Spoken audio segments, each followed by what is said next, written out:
Hey class, this is my Eras in Aviation paper for our update assignment presentation.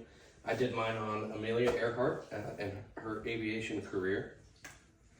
Her early life, she was born July 24th, 1897 in Kansas, a place called Atchison, which is kind of crazy because my mom was born like 20 miles from there.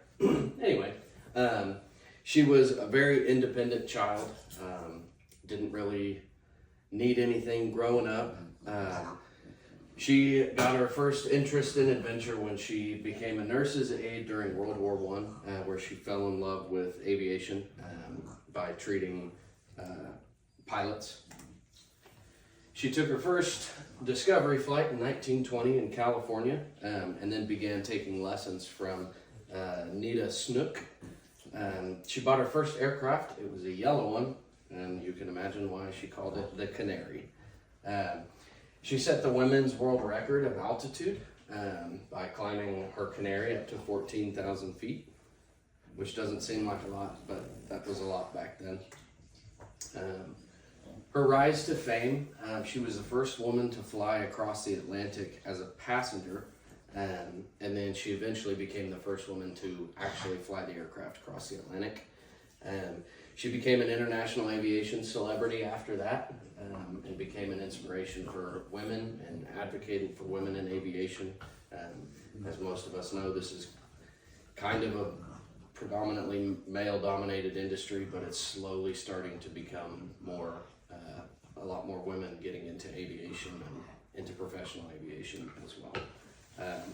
She wrote books and promoted air travel. She was a poster girl for a lot of commercial airlines, which is nothing like what we have today. Like I said, she had her historic solo transatlantic flight. In 1932, she was the first woman to fly solo across the ocean.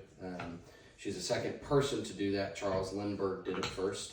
And she was awarded the Distinguished Flying Cross, and it became a major milestone for women in aviation. Advancing aviation and women pilots.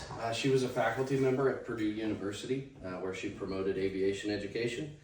She co-founded the 99s organization, which encouraged women to pursue aviation careers and would help them do that. In 1937, she started her flight around the world in a Lockheed Model 10 Echo Electra. Her navigator was Fred Noonan. They attempted global circumnavigation is what they were going for. Her flight path crossed multiple continents.